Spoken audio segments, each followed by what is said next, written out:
should be linked to 104. Meeting పెడితే control room మీద నమ్మకం పోతుంది. శాంపుల్ తీసేవాళ్ళు ఫస్ట్ నేను ఫెసిలిటేట్ చేయమన్నాను. సో ఇంక్లూడ్ కూడా ప్రమాదం బారిన పడటం రిసోర్సెస్ ఎఫెక్టివ్గా యూటిలైజ్ చేయగలుగుతాం. అక్కడ ఒక డాక్టర్ చాలా ఎక్కువ సపోర్ట్ సర్వీసెస్ అవసరం అవుతుంది. ఫర్ ఎగ్జాంపుల్ సో ఎవరు బిల్డింగ్ ఉంటే వాళ్ళని చేయమనండి. Doctors have to tell us if it is effective and if last time they used to say either this or that. So ఒక క్రిటికల్ కేసు ఐసీయూలో ఉందంటే 4-5 డాక్టర్స్ ఇక్కడ కూడా బెడ్స్ మీద ఎక్కువ లోడ్ పడుతుంది. ప్రతి హాస్పిటల్లోనూ బెడ్స్ పడుతుంది. ఆక్సిజన్ దొరక్క బయట ఉండిపోతాడు, లోపల అన్నెసరీ పేషెంట్ కూర్చుంటాడు. సో ప్రతి నోడల్ అధికారి ఎవరైతే హాస్పిటల్స్ చూస్తున్నారో, ముఖ్యంగా కోవిడ్ హాస్పిటల్ మేనేజ్మెంట్ చేసి development, only task should be to decongest hospital. Take every measure required to see that hospital has at least 30 to 40% vacancy at any given point of time. లేని పరిస్థితిలో ప్రతి patient 4-7 hospital చుట్టూ తిరగాల్సిన పరిస్థితి వస్తుంది. ఇక్కడ bed లేదు అక్కడికి వెళ్ళండి, ఇక్కడ బెడ్ లేదు అక్కడికి వెళ్ళండి అని. సో 104 టీము పూర్తి స్థాయిలో ఈ సమస్యని మనం పరిష్కరించాలి. ఎవరైనా ఫోన్ చేస్తే హాస్పిటల్ కావాలి అంటే ఎగ్జాక్ట్గా ఎక్కడ బెడ్ ఉంటే అక్కడ పంపించాలి, అక్కడ అడ్మిషన్ అయ్యేలా చూసుకోవాలి.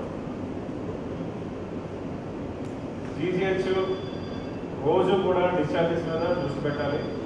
టార్గెటెడ్ బేసిస్లో వెళ్ళాలి. I'm giving target only on discharges.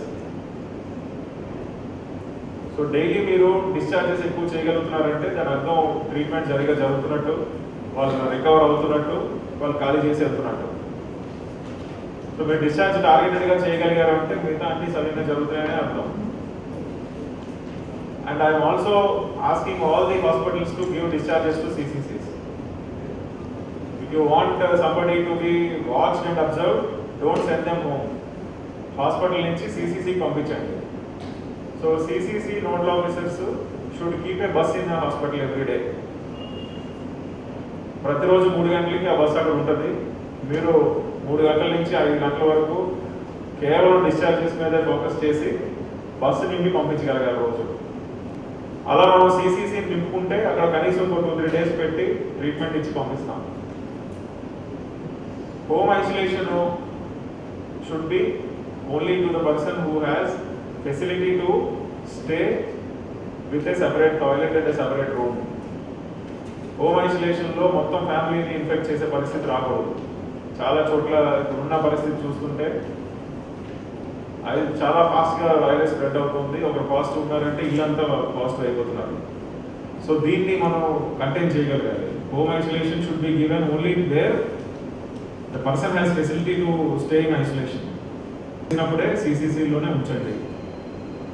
Further spread ఆపాలి అన్నప్పుడు సిసిసి ద్వారానే అవుతుంది తప్ప హోమ్ ఐసోలేషన్ సరిగ్గా చేయలేకపోతే మాత్రం వైరస్ స్ప్రెడ్ తగ్గదు, ఇంకా పెరిగిపోతుంది.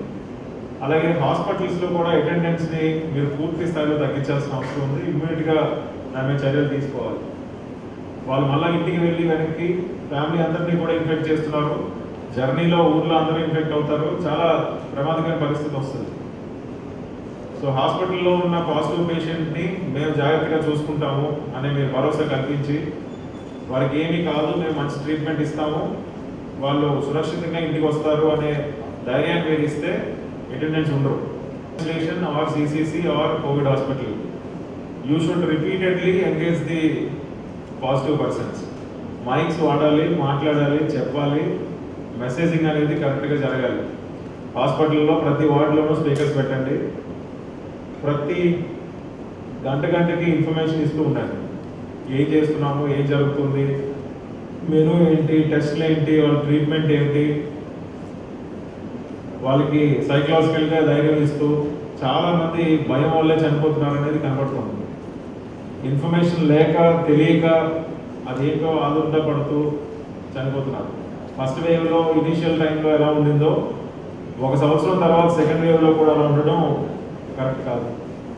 సో మనకున్న ఎక్స్పీరియన్స్ అంతా, మనకున్న కాన్ఫిడెన్స్ అంతా కూడా పబ్లిక్కి ఇవ్వగలగాలి. So all home isolation teams should focus on containment and IEC All CCC should focus on positive recovery and rehabilitation. COVID hospitals should focus on engaging the patients, keep them informed what is the treatment being given. ప్రతి doctor కూడా పేరు PP kit మీద పెట్టుకొని నేను doctor so and so వచ్చాను, మీకు treatment ఇస్తున్నాను, మీకు బాగానే ఉంది, నయం అవుతారు అని మాట్లాడాలి. వాళ్ళకి ధైర్యం చెప్తే రికవరీ ఫాస్ట్గా ఉంటుంది. No communication is leading to so much of confusion. వచ్చేది డాక్టరో తెలియదు, నర్సో తెలియదు, వాళ్ళు ఇచ్చే మందులు దేనికో తెలియదు, వాడాలో వద్దో తెలియదు, ఎలా వాడాలో తెలియదు.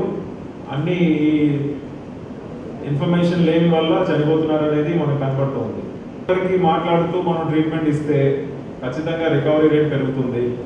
ఇప్పుడున్న పాజిటివిటీ రేట్ కంటే రికవరీ రేట్ కనీసం 4 రెట్లు ఉండాలి. అలా చేస్తేనే జిల్లా రెస్పాన్స్ కరెక్ట్గా ఉన్నట్టు at every level. Positivity rate కంటే recovery rate should be minimum 4 times. తక్కువ ఉంది అంటే మాత్రం మనం సరిగా పనిచేయట్లేదు నాకు. So daily discharges should be commensurate with or greater than the daily admissions. అలా చేయకపోతే హాస్పిటల్స్ ఓవర్లోడ్ అయిపోతాయి, ఓవర్ఫ్లో అవుతాయి. And please keep at least 15% vacancy every day for emergency cases. ఏ హాస్పిటల్ అయినా ఒక 15% ప్రతిరోజు, ఎస్పెషల్లీ నైట్ షిఫ్ట్లో సాయంత్రం 6 తర్వాత తెల్లారి 6 వరకు ఈ పీరియడ్లో ప్రతి హాస్పిటల్లోనూ ఎవరైనా వస్తే బెడ్ లేదు అని పంపించే పరిస్థితి లేకుండా కనీసం ఒక 10-15% పెట్టుకుంటే ప్యానిక్ అనేది ఉండదు. మనకి నైట్ లాక్డౌన్ కూడా జరుగుతుంది. రాత్రి 10 తర్వాత మూమెంట్ రెస్ట్రిక్షన్స్ ఉన్నాయి. 10 to 5 లాక్డౌన్ అనేది జరుగుతుంది, కర్ఫ్యూ జరుగుతుంది, నైట్ కర్ఫ్యూ. ఆ టైంలో పేషెంట్స్ తిరగాల్సి వస్తే though they are permitted to go, but the psychological trauma would be more. తీసుకోలేదు, ఇంకో హాస్పిటల్ పంపించారు, రాత్రి మీద తిరుగుతున్నాము, ఎవరు పడితే ఆపుతున్నారు. సో ఇలాంటి పరిస్థితి లేకుండా చేయగలగాలి. అలాగే 104 పూర్తి స్థాయిలో ఎఫెక్టివ్ ఇన్ఫర్మేషన్ పబ్లిక్ కూడా ఇవ్వగలగాలి. డైలీ రిపోర్ట్స్ ప్రెస్కి ఇవ్వాలి. Every nodal officer should give press release. For example AD drugs should give release on how many medicines we have, how many hospitals are getting daily discharges. ప్రతి dispatch మీరు చెప్పగలగాలి, ఈరోజు ఈ హాస్పిటల్కి dispatch చేస్తాం remdesivir, total stock ఇంకా ఇంత ఉంది జిల్లాలో. ఒక రకమైన అన్నెసరీ స్కేర్సిటీ లేని అభద్రతా భావాన్ని మనం క్రియేట్ చేస్తున్నాం. ప్రతి ఒక్కరు కూడా కాన్షియస్ అయ్యి అన్నెసరీగా బ్లాక్ మార్కెట్కి తావించడం అవుతున్నారు. ఈ డ్రగ్ లేదేమో, ఇది కొనుక్కొని పెట్టుకోవాలేమో, మా కోవిడ్ వస్తే ఎలా, ముందు దీన్ని తెచ్చి పెట్టుకుందాం, అవసరం ఉన్నా లేకపోయినా అందరూ దాని మీద ఎగబడుతున్నారు. అది అవసరం లేని వాళ్ళకి ఇవ్వకూడదు.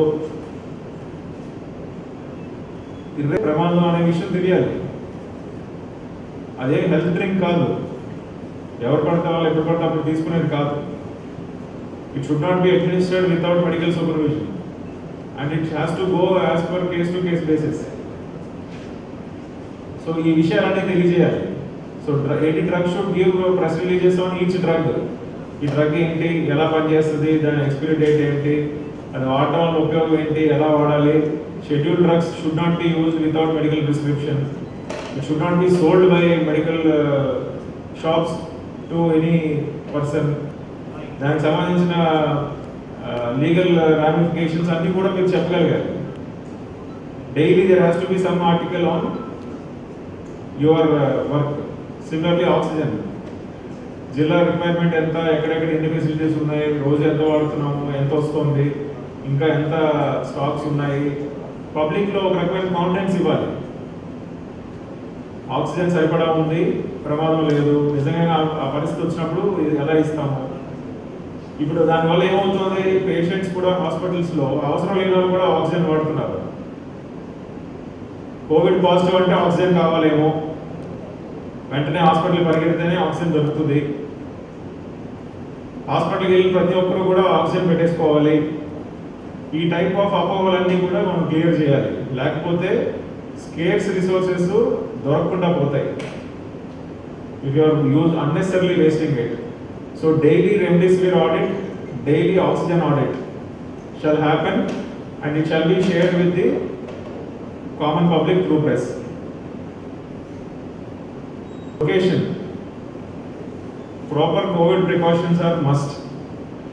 ఎవరెవరైతే కోవిడ్ రెస్పాన్స్లో ఉన్నారో వారందరూ వ్యక్తిగతంగా ప్రొటెక్ట్ చేయబడాలి, వాళ్ళకు కూడా ధైర్యం ఇవ్వాలి. మీరు ఎంప్లాయీస్ ముఖ్యంగా ఏ స్థాయిలో అయినా అవనివ్వండి, వాళ్ళందరికీ ప్రొటెక్టివ్ గేర్ ఇవ్వాలి. మాస్క్స్, గ్లౌజ్లు, పీపీ కిట్లు, ఫేస్ మాస్క్లు ఇలాంటివి ఏ అవసరం అయితే అవి అనుకున్నన్ని మీరు వాడగలగాలి.